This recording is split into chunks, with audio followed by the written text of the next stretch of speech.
ஹீமோகுளோபினை increase பண்ணுறதுக்காக நான் என்னெல்லாம் சாப்பிடணுமோ அது எல்லாமே நான் சாப்பிட்டுட்ருக்கேன். நானும் வந்துட்டு எவ்வளவோ ட்ரை பண்ணிகிட்ருக்கேன் அந்த பிளட்டை வந்து இன்க்ரீஸ் பண்ணணும் நேச்சுரலாக அப்படின்னு சொல்லிட்டு.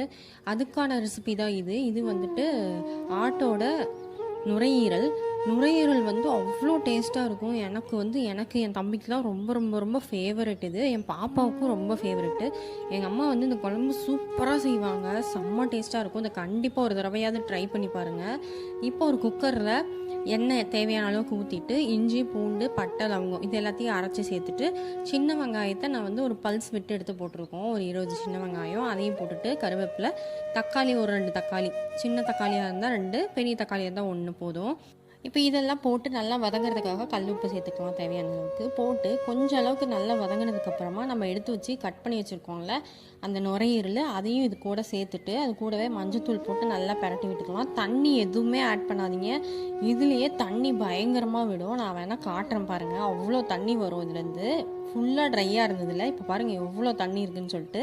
இப்போ இந்த ஸ்டேஜில் இந்த அளவு கொஞ்சம் வெந்ததுக்கப்புறமா நல்லா மூடி போட்டு விசில் போட்டுருங்க. ஒரு 2 விசில்லேருந்து 3 விசில். அதுக்கு முன்னாடி வந்து இந்த பவுடர் வந்து ஆட் பண்ணிக்கலாம்.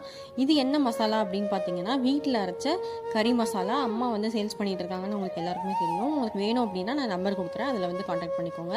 அது கூடவே கொத்தமல்லி தூள், கொஞ்சமாக மிளகாத்தூள் போட்டு ஒரு 2-3 விசில் விட்டு எடுத்தோம் அப்படின்னா குழம்பு சூப்பராக ரெடி ஆயிரும். பாருங்கள் எந்த அளவுக்கு இருக்குதுன்னு சொல்லிட்டு பார்க்கவே டெம்ப்டிங்காக இருக்கும். செம்மையாக இருக்கும் டேஸ்ட்டு.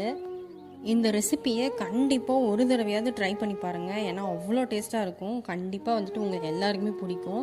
ட்ரை பண்ணிவிட்டு எப்படி இருந்ததுன்னு சொல்லிட்டு கமெண்ட் செக்ஷனில் சொல்லுங்கள். நாங்களும் சூப்பராக சாப்பிட்டுட்டு குளித்து முடிச்சுட்டு எங்களோட ரிலேட்டிவ் எங்கள் அத்தை வீட்டு பொண்ணுக்கு வந்து கல்யாணம், அங்கே போயிட்டு நல்லா சாப்பிட்டுட்டு ஃபோட்டோஸ்லாம் எடுத்துகிட்டு நாங்களும் கிளம்பிட்டோம். கிளம்பும் போது ஒரு பார்க் வந்து பார்த்துட்டாங்க. ஸ்கூலில் அது வந்து ஒரு ஸ்கூலு. பார்க் போகணும் என் பாப்பா வந்து ஒரே ராவடி. சரி பக்கத்துலேயே வந்துட்டு ராமானுஜர் கோயில் இருக்குது, அதனால் அங்கே போயிட்டு வரலாம் அப்படின்னு சொல்லிட்டு தான் நாங்கள் கிளம்பினோம்.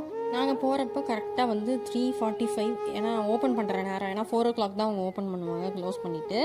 4 o'clock கரெக்டாக நாங்கள் உள்ளே போயிட்டு உட்காந்து விளையாடிட்டு இருந்தோம். ஜாலியாக இருந்தது. இங்கே ஒரு ஊஞ்சல் இருந்தது, ஆனால் அதை ஆட்ட முடியல. அதனால் உட்காந்து பேசிகிட்டு இருந்தாங்க. ஆனால் ஆட்ட முடியல, இடிக்குது அப்படின்னு சொல்லிட்டு. அப்புறம் எங்கள் அக்காங்கெல்லாம் வந்துட்டு பாப்பாக்கெல்லாம் வச்சு ஊஞ்சல் ஆடிட்டு இருந்தாங்க. செம்ம என்ஜாய்மெண்ட்டாக இருந்தது. சூப்பராக இருந்தது. கிளைமேட்டும் எனக்கு வெயிலே அடிக்கலை. ஸோ என் பிள்ளை வந்து அப்படியே ஏஞ்சல் மாதிரி இந்தாண்டியும் அந்தாண்டியும் ஓடிக்கிட்டு இருந்தா. அங்கே இருந்த எல்லாத்துலேயும் உட்காந்து நல்லா என்ஜாய் பண்ணி ஜாலியாக ஹாப்பியாக விளையாடியாச்சு. ஊஞ்சல் ஆடும்போது அவளுக்கு அவ்வளோ ஹாப்பி, அவ்வளோ சிரிப்பு. அவளையும் எடுக்க சொல்லு, சித்தியை எடுக்க சொல்லு அப்படின்னு சொல்லிட்டு இருந்தா. உங்களுக்கு இந்த காய் வந்து என்ன காயின்னு தெரிஞ்சால் சொல்லுங்கள். இந்த தூரத்துலேருந்து பார்க்கும்போது அத்திப்பழம் மாதிரியே இருந்தது, ஆனால் அது அத்திப்பழம் கிடையாது. அவ்வளோதான். லாஸ்ட்டாக வந்து ராமானுஜருக்கு பூஜை பண்ணாங்க. அதையும் பார்த்துட்டு சூப்பராக சாமி கும்பிட்டு கிளம்பிட்டோம்.